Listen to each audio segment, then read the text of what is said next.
MEV কে অর্থাৎ mega ইলেকট্রোভোল্টকে joule এককে প্রকাশ। তো খেয়াল করো, মেগা ইলেকট্রোভোল্টকে সরাসরি জুলে প্রকাশ কিভাবে করে। তো 1 mega electronvolt equal 1.6 into 10⁻13 joule.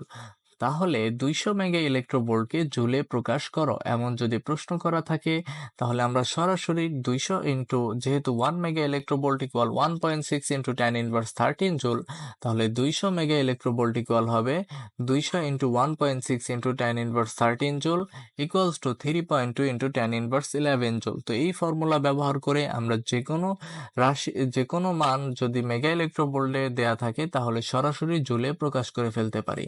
তাহলে এক্সাম্পল তোমরা আরো একটা এটা SW করবে যে 100 মেগা ইলেকট্রোভোল্টকে কিভাবে জুলে প্রকাশ করে। তো এবার দেখো,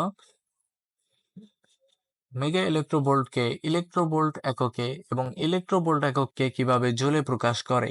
তো 1 মেগা ইলেকট্রোভোল্ট ইকুয়াল 10⁻6 ইলেকট্রোভোল্ট এবং 1 ইলেকট্রোভোল্ট ইকুয়াল 1.6 ইন্টু 10⁻19 জুল।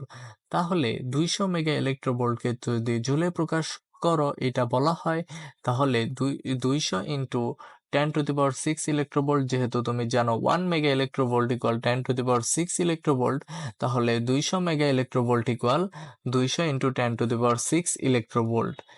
আবার এই ইলেকট্রোভোল্ট এককে যদি জুলে নিতে হয়, তাহলে তুমি জানো 1 ইলেকট্রোভোল্ট ইকুয়াল 1.6 ইন্টু 10⁻19 জুল, তাহলে 200 ইন্টু 10⁻6 ইন্টু 1.6 ইন্টু 10⁻19 জুল, তাহলে এটা আসে 3.2 ইন্টু 10⁻11 জুল। ওকে, ডান।